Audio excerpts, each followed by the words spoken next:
All right, guys, so we're gonna do a supplements tier list. We're gonna basically rank supplements that people use for the gym or just general health from S tier all the way to F tier. We're gonna tell you which ones are good, or at least that I think are good, which ones are absolute garbage, and which ones are just okay, but you could probably do without. The thing to keep in mind here is that the supplement market is massive. There's a lot of different supplements on the market. There's a lot of people trying to make money off of you for things that you don't really need. So I would actually say a lot of supplements are just absolute bullshit straight off the bat. You don't actually need a ton of supplements. You need real whole foods. But there are some supplements that have really great benefits and should be used. So I'm gonna go through some of the common ones that I've seen in my last 10 years as a personal trainer in the gym, the ones that people buy, that I see frequently. And we're gonna discuss like which ones are good, which ones are not good, and which ones should you buy and which ones should you not. We're gonna start with pre-workout. Now, pre-workouts basically, they usually contain caffeine. There are some non-stimulant versions as well. They amp you up, they get you focused, they are supposed to give you a better overall workout. Now, I have abused pre-workout in the past, and I do still occasionally use pre-workout, and I do enjoy it. The thing, I think the issue with pre-workout is that a lot of people that I've talked to, they end up not being able to have a good workout without actually having it, and they become a little bit reliant on having that high dose of caffeine or having the beta-alanine or whatever other ingredients are in there to actually perform well in the gym. So I think it does become that reliant kind of thing. Although it does work, and caffeine has been highly studied to improve focus and improve workout performance, I'm probably gonna put pre-workout into a B tier, simply just because I think that it's not an A tier or an S tier product. You can definitely have a good workout without it. You don't need a pre-workout. Like, it's not a necessity for anybody's health or for their gym career or whatever they're gonna be doing. And I think that honestly, abuse of pre-workout could be bad long-term for your body and for your heart, but it does work and it is effective. So I'm gonna give it a B. And that's kind of my stance on pre-workout, is that it's good, but you don't absolutely need it unless you really want it. Bam. Yeah, pre-workout. It's like pre-cum. It's a conspiracy theory. It's not. Okay, we're gonna move on to BCAAs, branched chain amino acids. Now, these they were really popular maybe like 10, 15 years ago. I remember when I was just starting in the gym, lots of guys were using them. I've used them plenty. There's also what are called EAAs, or essential amino acids. And basically what amino acids are is they're the building blocks of proteins. So when you're consuming protein, you're getting amino acids. They help with muscle protein synthesis. They help you to recover from the workout. I am putting these in a D tier, only because if you're eating enough protein, dietary protein in your diet, you're already, getting those amino acids from other places. You don't really need these. I would argue that if you are a very high level athlete, or if you're doing something like fasting, they can be useful in terms of, say you're doing a fasted workout and you're trying to limit the amount of muscle breakdown, or the amount of muscle damage that you're causing in the workout, and you're trying to maintain as much muscle mass as possible. They could maybe provide a little bit of a buffer there, a little bit of useful, they could be useful in that regard. But most times I think if you're eating a high protein diet and you're eating an array of proteins, especially, high quality animal proteins, they're really not necessary, and they're kind of just expensive flavored water. Once again, if you're like a pro bodybuilder or something, or somebody that's trying to get every single edge that you might need, taking these intra-workout could potentially be good as well, but I think that like maybe doing some intra-workout carbohydrates is still going to be better than doing branched chain amino acids. So I'm going to put them at a D tier. They're not really for me. I haven't purchased them or bought them in probably over 10 years. Just not something that I use on my regular basis. I don't think most people that go to the gym need to buy them either. So we're gonna move into number 3, which is vitamin D. Vitamin D and vitamin D3. Usually comes in vitamin D3. Vitamin D is a really great product in my opinion, because most people, especially if you live in a climate that is not super sunny all the time, or if you work at a job where you're indoors most of the time, you're probably not getting enough naturally occurring vitamin D. And even a lot of products like, milk that were fortified with vitamin D, a lot of people don't drink a ton of milk anymore, so they're not getting it through sources like that. So I think that supplementing, especially in the winter months with vitamin D, is quite powerful and can be very, very useful. And I think a lot of people are vitamin D deficient. So I'm actually going to put vitamin D at an A tier. That's something that I take quite a bit and something that I recommend most of my clients take quite a bit. Once again, this is something where you could get your blood tested and you could see, am I vitamin D deficient? Do I have enough? Should I even be supplementing with this? It might not be necessary. And I actually take a vitamin D3 plus K2 supplement, which is another vitamin that isn't always super necessary, but I think it combines really well with the D3 and it kind of gives you a better result with the D3 as well. So vitamin D3 plus K2 or vitamin D3, I'm going to put it at an A tier just because I think it's really useful for people that have, maybe seasonal depression or they are feeling they're very low energy. I think it can help with stuff like that. And I've found it very useful personally, anecdotally in my own life as well, and as well with a lot of my clients. So Yeah. We live in Vancouver, so like exactly. a life without vitamin D, dude, we'd be dead. The people that live here that are always spouting off about like, oh, seasonal depression, this and this, and then I ask them, I'm like, what vitamins are you actually taking? Are you taking vitamins, minerals? And they don't take anything, and I'm like, you're kind of shooting yourself in the foot because you could be doing something proactive about it, and you're just not. This is my conspiracy theory of why everyone says that people in Vancouver are pieces of shit. I think just none of them are taking vitamin D. So they're just assholes. I honestly, that could be a big part of it. I think there's a lot more to it than that. Deficient. They're vitamin D deficient, yeah. I think there's just a lot of asshole people in Vancouver too. I'm not gonna lie. I think there are. I think they're Pacific Northwest. Yeah, exactly. Everyone's got their Arc'teryx jacket and their beanie and their expensive coffee, and they just don't want to talk to you. So there you go. Goddamn. Hit us with the next one. Hit us with the next one. So the next one is going to be actually omega-3 EPA/DHA. And omega-3s are generally come in a fish oil format. So fish oil, I'm just going to say right now, this is an S tier product for me. And I'm going to tell you why. Most people are low in omega-3, but high in omega-6. And the omega-3s are really going to help to balance out your total body inflammation, meaning that if you are a stressed out individual or you're doing a lot of exercise or you're, just not sleeping well, like this is really going to help to lower your total body inflammation. Your body's going to feel better. Your joints are going to feel better. It has a profound effect on your brain health. It's also really fantastic for your heart health. So if you are in the gym or you're on a fat loss journey or you're just trying to feel better in general, I would say that you're really not doing yourself a service if you're not having omega-3s in your supplementation routine. Now, the caveat to this is that if you eat a high fish diet, so if you're eating like a ton of sushi and salmon and tuna, like you probably are already getting enough omega-3s through your diet. You might not need to supplement with it. But even then, when I've gone to my naturopath and stuff, he's even recommended that I take even more omega-3 than I was before and like really high dosing it, because at the higher doses, you're actually gonna see a more profound effect. So I think that like taking a good amount of omega-3, even if you're just taking a small amount will still be useful. A high dose is actually gonna help quite a bit. And a lot of people can attest to this. This is like a fantastic product that I think that almost everybody should be taking personally. It's goated. It's goated. Yeah, it's 100% goated.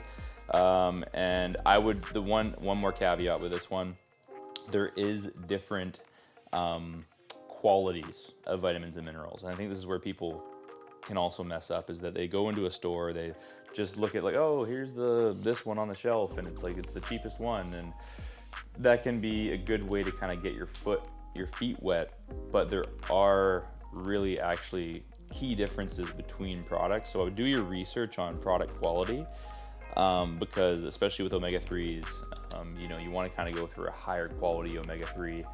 And it's across the board too. There's some companies that just don't have enough of the actual quantity or the right ratio of certain things. And there's some companies that really get it right. So that might take a little bit more research on the front end for you guys, but at the end of the day, just be aware of the quality of your products as well. The next one is magnesium. And magnesium, it does come in a few different forms. The one that I take and generally recommend taking is the magnesium bisglycinate, because it's a little more gentle on the stomach. It's a little bit better for people, like if you're taking it before bed, like most people do, for sleep improvements. I think that magnesium is one of those products that's going to be really useful all around, and it actually improves muscle recovery, muscle function, can help with deep sleep, you know, it helps with heart function. So there's a lot of really big benefits to taking magnesium, 200 to 400 milligrams a day. Once again, this is one thing where you could go get a blood panel done, see if, you know, it's something that you actually really need. But from a lot of the studies that have been done, most people in general in the modern world are magnesium deficient. It's also something that gets used in almost, I want to say almost every single reaction in the human body. It's like water, and magnesium is another one that like gets used for a lot of those reactions in the body. So having a good amount of magnesium is really going to help. It's one of our electrolytes actually. So when you hear people talk about electrolytes like magnesium, sodium, potassium, those are kind of the main ones we're looking at. Magnesium is definitely important for things like muscle cramping, muscle performance. So magnesium is going to go in the S tier as well. I know, 2 in a row. We're crazy like that. We're doing 2 S tiers back to back, 2 bangers in a row. Not the SS. Yeah, not the SS, baby. But the thing is that we love magnesium. She's the girl, dude. She is a temptress of the night. She knows how I like it, though. You know? Yeah. Good old Yeah, magnesium. smooth and soft. Yeah. We like magnesium. So magnesium, buy magnesium. Just take it. Just take it before bed once. It'll change your life. Guaranteed. She changed her life. Guaranteed. We just talked about an electrolyte, which is magnesium. We're going to talk about electrolyte powders. And electrolyte powders, they're usually flavored. They usually contain sodium, magnesium, potassium. And they are okay.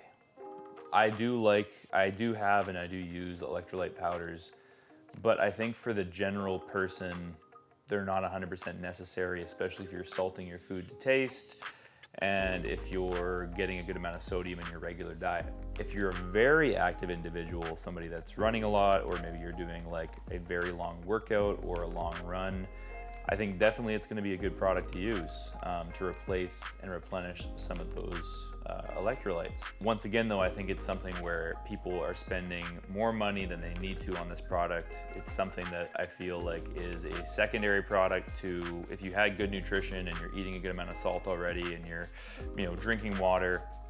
Are they really necessary? I think they're similar to that category of the BCAAs where it is kind of just expensive flavored water or expensive salt water, especially some of these products coming out. But I think there is a bit of a boost in performance when it comes to consuming more electrolytes and more salt. So for that reason, I am going to actually put the electrolytes powder at a B tier. So they're definitely useful, they're definitely good, but I think they're a bit overhyped, and it depends on who you are. If you're just doing 3 workouts a week and they're not super intense, probably not going to be the bang for the buck that you're looking for. If you're, you know, doing really intense workouts, you're doing, you know, high rocks, CrossFit, like you're doing powerlifting and you need that little extra boost, you're doing marathon running, right? Can be useful for sure, right? I think that they definitely have their place. B tier for me. Tight. That's tight. Yeah. All facts, no printers, dude. Yeah. Which takes us into another powder. And this powder is very contested nationally. It's a powder we all have tasted and know, and that's greens powder. Okay, greens powder. Basically, what it's marketed as is vegetables in powder form to replace all your vitamins and minerals for the day. And that's just not true. I'll tell you that right now, that's just not true. I'm putting greens powder at a D position, a D tier. Simply because, do they provide you with vitamins, minerals, nutrients? Sure. But that being said, the amount, like usually when we're talking about any sort of blended product, right? This is a blend. It has such a minuscule amount of each of those vitamins and minerals that you're not actually getting an efficacious dose, meaning that you're not actually getting anything out of it. It's just a bunch of random vitamins and minerals in a very tiny amount that is a list to make you feel like you're doing something good for yourself, when really it's just kind of bullshit, right? It's just like, it's fluff. There's a bunch of products like this on the market, right? Anytime you see a blend of something where it's like this, and this, it's more to just make you feel like you're doing a lot with a little, when really they're just putting a little into a lot of powder, and you're actually getting less benefit from that as if you were to just take each of those products in the proper dosage, right? So once again, you might have something like selenium, or you might have magnesium or whatever in the greens powder, but it's in such a small dose that it's not really going to do much for you. That being said, I still think that you can have a little bit of a health boost from it. It's not like the worst thing in the world, and sometimes even the placebo effect of you feel like you're doing something good can be good for your health. But I'm going to give greens powder a D rating. Not a firm believer in the greens powder, and not a firm believer in athletic greens. I think I've said that on this channel before. Fuck athletic greens, basically. So got the hot take in the house. Yeah. I mean, I think that they're way over marketed. Every single person's just getting paid out to market them, and they're basically touting that you can replace all your vitamins and minerals, and it's your one daily shake for the best health. It's not really true, and it's actually, I think, probably more harmful than it is beneficial. That's my take on it. Yeah, and anyone that disagrees with you in the comments can go fucking... Yeah, argue with me in the comments, please. I mean, I that's my take. Maybe you know more than me. Maybe you do. Probably not, but maybe you do. We're going to move on, though, from greens powder. We're going to move into another one. Every mom's darkest moment, when she finds out her son is taking creatine. And creatine, once again, highly studied supplement. One of the most highly studied performance supplements, besides, electrolytes and sodium and caffeine. This product is something I've been taking for years, 5 grams a day. I've actually upped my dosage now. I'm taking about 10 grams a day. I even know some people taking 20 grams a day, because some of the recent studies have showed that if you get less sleep, a high dose creatine can actually help to negate the health side effects of poor sleep, and it can be really good for your brain. So if you're somebody that is like a shift worker, or you're not getting a lot of sleep, it's like maybe taking a high dose creatine could really help you. The benefits are so vast with creatine, and they're so widespread throughout the body. It's not just better muscular performance, but it's also great for your brain and your cognitive function. So of course creatine is going to be getting an S tier rating. Sorry moms, your teenager is allowed to take creatine. It's not bad for them. It's not going to make them lose their hair. When you're first taking it, yeah, you might feel like you're holding a little bit more water, and some people do report that it doesn't sit well with their stomach. So it might be recommended that you just take it after consuming food, or with food, is always a good play. And it doesn't really matter when you take it during the day. Like, I do take it pre-workout, kind of just in a bunch of water. But if I forgot to take it pre-workout, I'll just take it in the evening. Stays in your system. And yeah, creatine is one of those products that I highly recommend. So put it up top, baby. S tier, creatine. We love it. Dude. I noticed like the most change in how how fast my muscles were growing and shit when I was taking creatine. I also just felt better overall every day.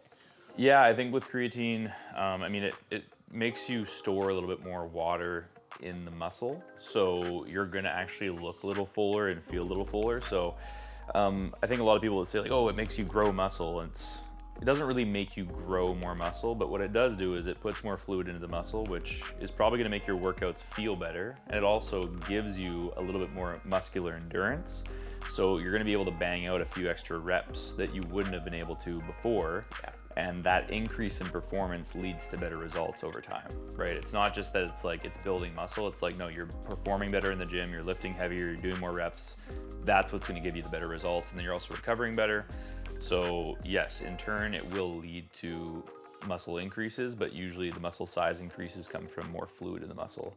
And then the increase in performance leads to actual true muscle gain. Yeah, that makes so much sense. Yeah, no, I'm a big believer in that creatine, boy. Oh yeah. All the time. Taking it all the time. Love the creatine. And that's gonna lead us to another muscle building supplement, which is gonna be protein powder. Whey protein isolate. Once again, casein. This comes in many different forms of protein. Mass gainers, right? They're all kind of the same product, just with different labels. And I mean, mass gainer obviously has carbs mixed in with it as well. But at the end of the day, people are taking these things because they think they have a high quantity of protein. It makes it easier for you to get protein in throughout the day. And protein, as we know, gives us the building blocks for muscle. So we're getting that array of amino acids in the protein powder that's going to help us build muscle long term and give us that nice amino acid base. So for me, I've been taking protein powder for years. I actually take much less protein powder now than I used to. I used to like hammer protein powder. I used to take like 2-3 scoops a day sometimes. You know, the farts were nuclear. It was absolutely deadly. Like, you didn't want to be around me during that time of my life. And now I maybe have 1 scoop every once in a while. Like, I'll mix it with Greek yogurt, but I try to get most of my protein actually from whole food sources, so like chicken, turkey, beef, steak, like whatever it might be. I do try to get more protein from real food sources than from supplements, but in terms of if you're trying to get 200 grams of protein a day, quite hard to do with just those types of supplements or those with real food. So with the supplements can be quite useful. And that's why for me, I'm giving the protein powder actually a B tier rating. Oh shit, hot take. Yeah. I mean, it is a hot take, and not like it's not S tier for me, because I prefer clients and people to get it from real food sources first, and learn how to like cook meat and eat real food, rather than just taking the easy route and being like, oh, I'm just gonna put protein powder in everything. I think that's what people automatically think about. They're like, oh, I'm going to the gym now, I just need to hammer protein powder. Also, not everybody loves to drink a bunch of protein powder, or it doesn't sit well with them, so that's where they might want to have a vegan protein powder or a dairy-free.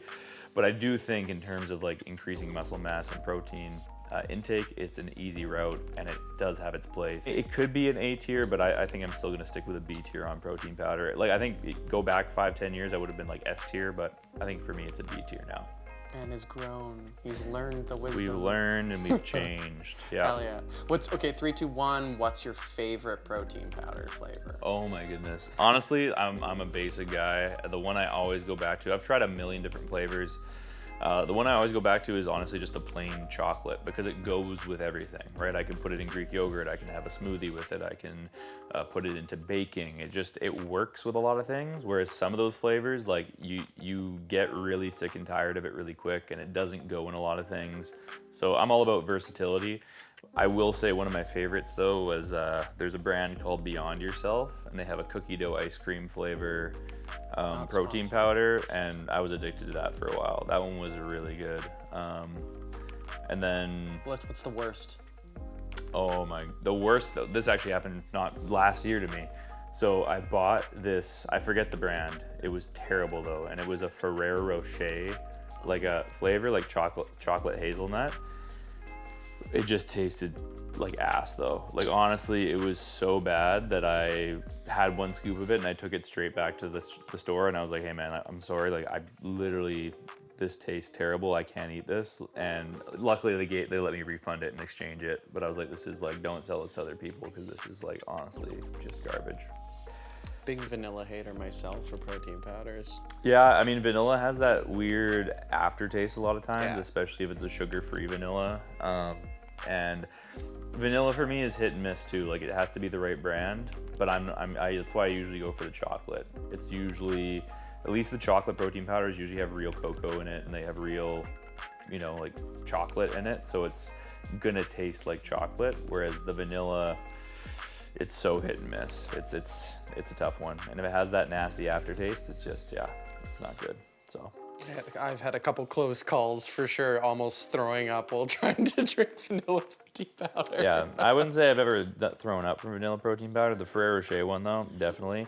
And there's weird protein flavors now where they're doing more like citrus flavors, like lime flavor and like blueberry flavor. And I'm like, just stop. Like, just keep it to more like milky flavors, things that go like more like a milkshake flavor. Usually works out well because it's a milk-based product. That's my take on it. B tier. Okay, so the next one here is actually going to be CLA, which is conjugated linoleic acid. And this is a fatty acid product. It's been around for quite a while, but when it first came out, it was thought that it would, boost and promote fat loss and like really speed up fat loss for a lot of people. And it's quite expensive. Like, I think for a bottle of it, it's like 30 or 40 bucks. So it's not like a cheap product. Looks very similar to something like a fish oil supplement. And this one I've taken it and I've purchased it before. So this is something I've taken. And this is gonna be our first F tier product. Actually, yeah. Because I think it's actually just a complete waste of money. Like, I don't think you're actually getting any benefit from it. Like, the fat loss effects are so marginal that, if you're in a caloric deficit, you're increasing your movement, like, it's not really gonna do anything for you. So save your money, don't buy CLA. It's not really gonna do much for you. I've wasted money on it before. Don't really think it does anything, personally. And a lot of the studies will back that up too. It's kind of like they did some animal studies on mice and stuff like that where it really helped with fat loss apparently, but then in humans I don't think it translates.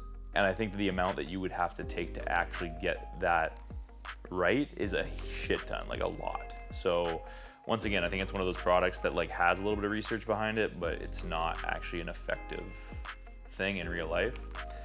And a lot of these products too that I forgot to mention earlier is like they take time to build up in your system. So if you buy a product and you're just taking it once or twice and then forget about it, it is not doing anything for you. You actually have to consistently be taking it so that you get the benefits out of it because it builds up in your system, right? So I'm not saying the CLA one, but I think even with CLA too, it's like you want to consistently be taking it. Magnesium, consistently be taking it, right? Although with magnesium, I will say that's one where I feel it right away. If I haven't taken it for a couple days or maybe I ran out and then I take it again, my sleep is better, my body feels better. Same with omega-3 fatty acids. It's like those things I feel like you do feel that immediate like change. So for me, that's gonna be F tier. I don't want you people to waste your money on fads. And like the same thing goes for like the detox teas and stuff like that. I didn't include that in this list.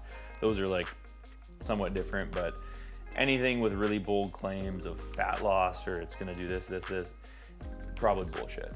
Okay, another interesting one here. Next one's gonna be collagen powder. And so collagen is actually another type of protein, and it's one of the main proteins in our body that helps with, it's like our ligaments, our tendons, tissues, connective tissues need collagen to repair themselves and to strengthen. So that being said, we do still get collagen through natural sources of food. Like if you're eating a lot of meat and stuff like that, you're still gonna get collagen there as well. This one I think is slightly overhyped, but I still do think it's beneficial, especially as you age. And for people with joint issues or arthritis, etc., can be useful. I just think that also people replace their actual protein product with just collagen, and then collagen isn't a full spectrum of amino acids, so then you're also missing like at least leucine. I don't know if there's any other ones missing from there, but there's leucine missing from there, and it keeps it from being a complete protein, which, like stuff like eggs and even, whey proteins generally are more of a complete protein. They're gonna hit that whole broad spectrum. But having collagen in your regimen, I don't think is gonna hurt.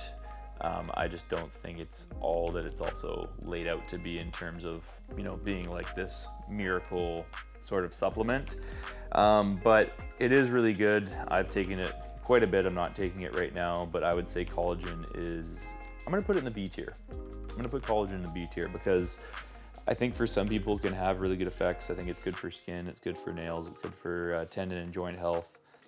But I don't want people to replace their other forms of protein with just collagen because that's not going to give you a well-rounded, balanced diet. In fact, that could actually leave you worse off than if you were just be taking a regular protein powder.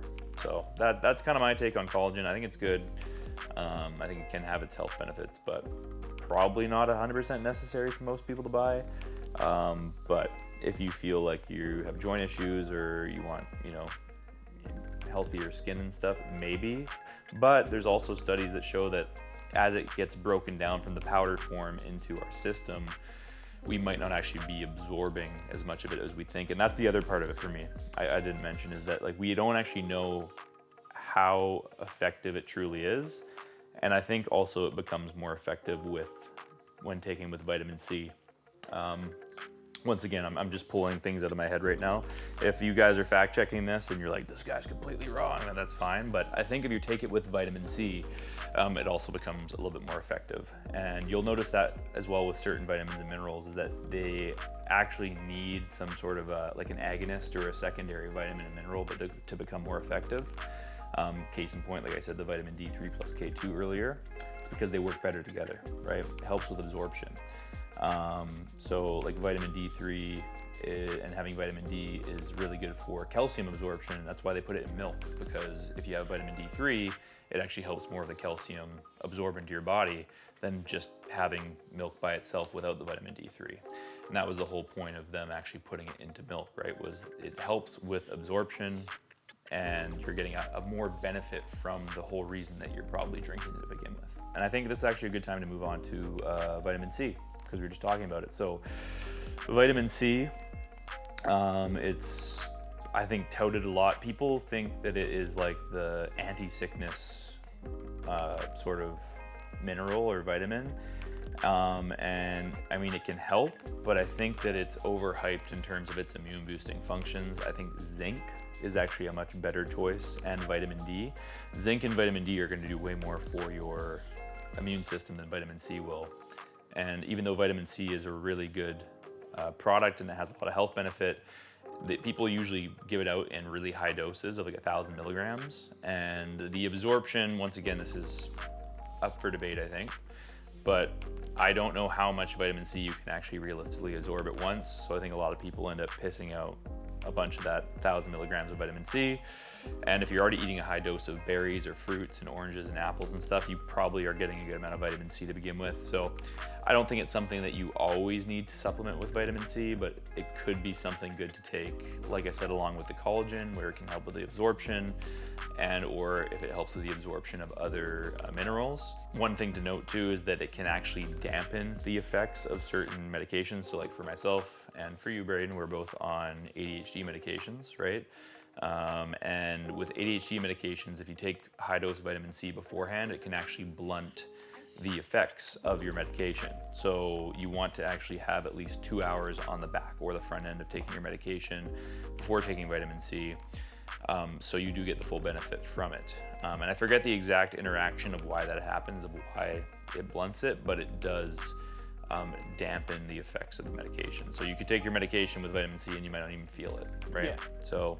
No, I've definitely felt that. There was like a good 6 months where I was taking vitamin C with my fucking Dexedrine and for ADHD meds, and like I was like, why does my medication just not work anymore? Yeah. And then it wasn't until you had mentioned it, I stopped taking vitamin C, and then there was a world of difference again. Mm-hmm. Yeah. And I did the same thing too with, I do love orange juice, and I used to have like a glass of orange juice with my breakfast in the morning.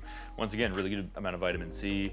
As long as you're not having the orange juice from concentrate, I don't see it being unhealthy as long as you're not downing liters of orange juice, right? It is high in sugar, but I don't see it being that negative, and it is a good source of vitamin C. But I was taking orange juice in the morning and then taking my medication, and definitely blunts some of the effects. So just be wary of that with vitamin C, and that for that reason also, and for the previous mentioned things of most people take it when they're sick, I'm giving it a C tier, because I think that its benefits are overhyped, and if you're eating fruit and everything else, you're good. If you're sick, I would look more to things like zinc and vitamin D to bolster the immune system, as well as just sleep and hydration, right? Those are gonna be your best routes when you're sick. So Not to say that vitamin C can't help in some way, but I think it's over marketed as like a high performance anti-sickness vitamin. So that's my thing there. Yeah, Okay. vitamin C is in the C tier, dude. Look how that worked vitamin, see you later. So we're gonna move into another one that's interesting, which is, and this is more for men, but testosterone boosters. Simon wants to know more about testosterone boosters. This is Simon, everybody. He's one of our furry friends here at the household. We also have Thomas, but he's nowhere to be seen right now. So testosterone boosters, and then this is something that's very common, sold in like a lot of supplement stores. A lot of men will take these because they're like, oh, I don't want to take steroids, but I want to boost my natural testosterone, and I'm going to take test boosters. And a lot of times, like I tell a lot of guys this too, it's like, you know, these things are marketed to you because you feel like you need them, but what you really need is you need more sleep, you need better nutrition, you need to work out harder and increase your workout intensity, and you need to drink more water and just lower your stress levels, right? Those are the biggest things that are going to benefit you when it comes to testosterone, specifically the sleep and the training, right? If you're training hard, sleeping well, eating well, and you know, you're lowering your body fat percentage, those are gonna be the biggest things for testosterone. I have actually tried some of these supplements as well, things like, you know, the Tonkat Ali and, you know, just the general test boosters, ashwagandha.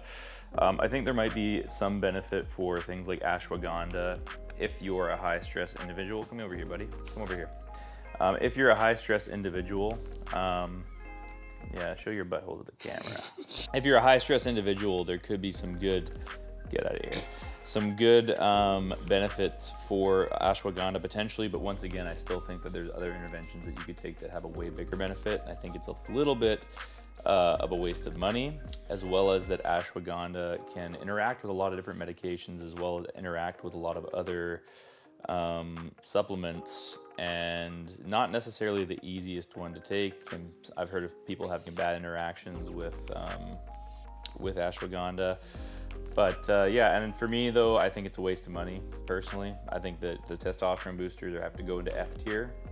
Damn. Yeah, another maybe hot take, but at the end of the day, your testosterone gets produced at nighttime while you sleep through the sleep process, right? So for men, when you're producing testosterone, it usually gets created in the first 3 to 4 hours of sleep, and having that nice deep sleep is going to be crucial for you to produce a good amount of testosterone, as well as when you train intensely, that's going to help to boost your growth hormone and your testosterone levels. You know, your diet and lowering your body fat percentage is also going to have a huge impact on your testosterone levels. So a lot of people some people low testosterone and maybe they need something like TRT, etc., for sure. That being said, most times when I talk to guys and like, oh, I might be low T, I'm like, well, are you actually doing everything to optimize your natural testosterone? The answer 9 times out of 10 is no. They're not sleeping well, they're sleeping 5 hours a night, they're eating pretty shitty, they're, you know, not working out intensely, like they go to the gym, but they kind of just go through the motions, they're not pushing themselves hard, and they're super stressed out, and they're not managing their stress effectively, and therefore their cortisol's up, and that also dampens their testosterone level. So, like, to say that there's nothing that you can do naturally as an individual to increase your base testosterone is absolutely not true. A lot of guys will go get their testosterone tested, and when they get it tested, they're like, oh, I'm low test, I tested it once. And what you need to realize is that when you test your testosterone, that is one small window of that day and that time that you got tested. It doesn't mean that's where you are, right? Because your testosterone is a wave. It goes up and down, up and down, up and down. Usually it's highest in the morning, decreases later in the day and the evening. And if you had a higher stress week or a bad sleep or haven't been eating well, it's gonna be down. So there's a huge myriad of facts that will affect your testosterone level on a daily basis and a weekly basis. So if you get it tested once, that doesn't mean that's the end all be all, and that is your level. And what I would recommend is if you do get it tested and it's low, try to get a better night's sleep, start training more intensely, clean up your diet, try to find some interventions for the stress levels. That is going to go way above and beyond taking like a natural test booster. And like I said, a lot of times those test boosters, they don't actually do much at all. And you still have all the same issues. You're still eating like shit, you're not sleeping. probably aren't going to see much results from it. So F tier for the test boosters. Sick. Yeah. That's great. Wild claims out here from all the people on the internet. With the Wild testosterones. claims. Yeah. Good old manosphere out there, hard. Yeah, the Manosphere. I haven't actually watched that documentary or anything yet, but I mean, I know of those people, and yeah, it's people got some wild takes out there, man. People got some wild viewpoints on the world, and They sell their snake oil. it's how they sell their snake oil. Exactly. Somebody, and that's what I'm telling you right now. Somebody's always trying to sell you something, right? And even with all the stuff going on with peptides and stuff, this is not what this video is about, but do I think peptides potentially have a place in someone's health? For sure. But right now, there's a lot of people just spouting off absolute nonsense and personal anecdotal evidence, and they're being sold at a high rate, and people don't know where they're getting them from, and they're coming from the gray market, and we just don't know enough about them yet, right? So do they work? Probably. I personally haven't tried them, but at the end of the day, I think that there's a lot of people trying to make a lot of dollars and a lot of bucks off of people that are naive and not actually looking at the real research, and or just want the shortcut, right? So that's my take on that. Let's move into the next actual supplement that you can purchase at the stores, though, which is going to be protein bars. I know we talked about protein powders, but we didn't talk about protein bars. And protein bars, come here, buddy. I'm gonna flip you over. There we go. Okay, there we go. So with protein bars are also a source of protein, but I feel like a lot of times they don't actually have as much protein as you would want. They have maybe like 10 grams of protein or 9 grams of protein. Sometimes I think that's even an overestimation of what's really in there. And there's a lot of junk volume and junk ingredients in protein bars. Can they be a good snack alternative? For sure, but I don't think they're very good for you, and or I don't think they're great for digestion, and I don't think they're a good source of protein necessarily. So I'm going to put the protein bars in a D tier because they are delicious. They're kind of like a chocolate bar. They can be useful as a snack, but I don't think long term they're a good intervention. Okay, you can go now. You can go. So yeah, D tier on the protein bars. That's all I really have to say about those. They're Those kind of yogurt bars are pretty fucking good, though. the which? The yogurt ones. Oh yeah. No, I mean there's a lot of tasty bars out there. I try to make the distinction with people, like they are kind of just like a chocolate bar with a little bit of extra protein in it. And if that's a good replacement for you, like if you're a big chocolate bar person and you need something to replace it, that's great. I just don't think there's a lot of good ingredients in them. They're highly processed. But if it helps you get through the day and it's a good snack for you, then by all means go for it. But D tier on the protein bars. And this actually might be the hottest take of the day. Oh, This might be the shit. hottest take of the day. This might be the hottest take of the entire day. This might be the hottest take of the entire day. Yeah, he didn't like that. Yeah, no, it's not looking. You know what he wants though? He wants food. That's why he's here. He's trying to get some food from us. And it's not dinner time yet, buddy. And so I'm sorry.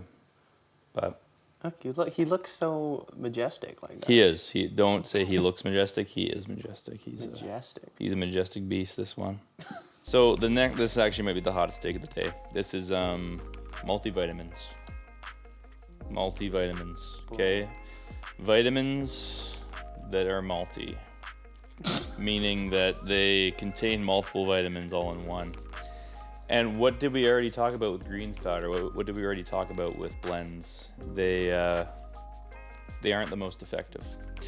And I think that's the same thing with a multivitamin. It can be a good intro for some people, a good way to say, hey, I'm taking my vitamins, I'm taking this one thing a day. I don't think there's much or enough of anything to be super useful though. Could there be some slight health benefits? Sure. I've taken plenty of multivitamins in my day, but I take them as just a base, neutral base. Same that if I was to take a greens powder, which I've also taken greens powder, you take it, but you also take all your other more important vitamins as well. You're taking your omegas, you're taking your magnesium, you're taking your creatine. Like, it's more of a base layer than it is like the creme de la creme, you know what I'm saying? So for that reason, I'm giving multivitamins a D tier. Also, I think there's a lot of really poor quality multivitamins, especially if you're getting them from like just a regular drugstore or a Walmart. Oh, and F tier if it's gummy. I have a hatred, not just for, I mean, they can taste good. I'm not a fan of gummy vitamins. I don't think you need to take your shit in gummy form. And the other thing is that a lot of times that with those formulations in the gummies, they don't have as high quality or enough of the ingredient once again. So you just end up basically eating some gummies for little to no effect. And they're putting everything in gummy format now. It's like, oh, you get your melatonin in gummy form. You can get your creatine in gummy form. You can get your whatever. And it's like, no. I'm not a fan of that.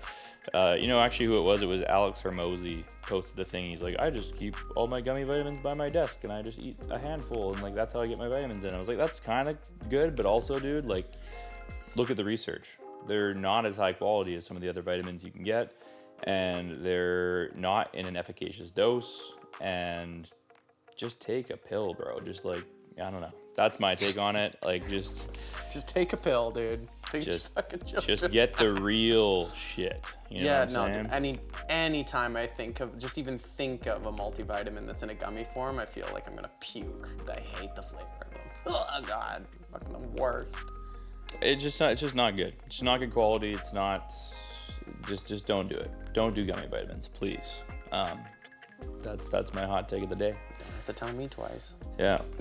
Flintstones vitamins for children, dude. Those back in the day though, those were put them up at S tier. Put the Flintstone vitamin up at S tier just because we all have fond memories. I don't know how good they actually are. I don't know. I feel like they gotta still hold up, right? Yeah, those things are. That's like an esoteric vitamin. That thing's legendary. So. If gummy multivitamins are the F tier and it's like do not fucking take them, then the Flintstones are like the exact opposite of the spectrum. Yeah. Full S tier. Yeah. Or yabba dabba do take them. Oh, brother, this guy stinks! Yabba dabba do. Yeah, let's go. We're actually on to the very last one, which is going to be fiber supplements like psyllium husk. So something like Metamucil. And I kind of waffled back and forth on this one because I do and have taken fiber supplements in the past. Once again, the same thing as protein powders. I prefer people to get all of their fiber from natural sources, so you should be eating fruits, vegetables. You can be eating high fiber breads, like there's one from Silver Hills called Squirrely Bread and Ezekiel Bread and stuff like that. And it's like they have a lot of fiber, and those are really, really good sources. That being said, for most men, we actually need about 35 to 40 grams of fiber per day. And most people that I meet with are getting like less than 15, realistically. Like less than 15 grams of fiber per day in their diet. And that's gonna lead to, it can lead to constipation, it can lead to diarrhea for some people. It's just like, you won't be regular. And I think that if you have issues with digestion or with regular bowel movements, adding in something like a Metamucil or psyllium husk can be a great play.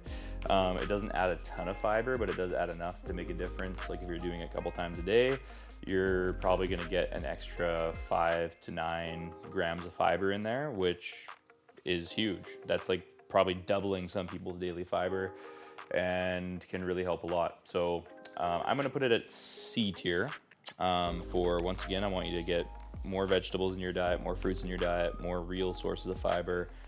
But if you're one of those people that just really struggles and you also maybe struggle to drink water, that's going to force you to mix it with some water, drink it down. It can be a good source. There's also things like chia seeds and flaxseed and different beans and lentils that have a lot of fiber. Berries have a lot of fiber. So you got to kind of look at the sources that you're maybe missing from your diet and add things in. But especially for men, please get your fiber up. It's really good for your colon and your bowel movements long term, and your body will thank you. So that's the last one, psyllium husk. Gonna put it at C tier. And with that's gonna conclude our little tier list here. I think we actually went over like 17 or 18 products there. So this is a pretty comprehensive list, if I do say so myself. If there's anything we missed and you want us to cover it next time, add it down below. I don't think the next tier list we do will be a supplements tier list. Maybe we'll do a a gym equipment tier list, or if there's another tier list you want to see that we can do, and then you enjoyed this one, let us know in the comments down below. We're making videos for you guys at the end of the day. We want you guys to have input, and we do respond to every single comment down there. That being said, if you enjoyed the video, give it a thumbs up, give it a like. That does help push this video to more people. Subscribe to the channel because we do release more videos every single month on the topics of strength training, fitness, nutrition, and lifestyle. And that's what we're trying to help people do. We're trying to help people live healthier, fitter, stronger lives and give you guys as much free information as we can. I do have a newsletter. You can click the link down below to sign up for that. There's lots of useful information in there for absolutely free, as well as you can work with me from anywhere in the world virtually. Just click on the apply to work with me button down below, and or if you're in Vancouver, British Columbia, Canada, you can work with me or my team at the downtown location in person. So would love to see you guys there. Just reach out if you have any questions. And once again, hope you guys enjoyed the video today. Much love. Peace.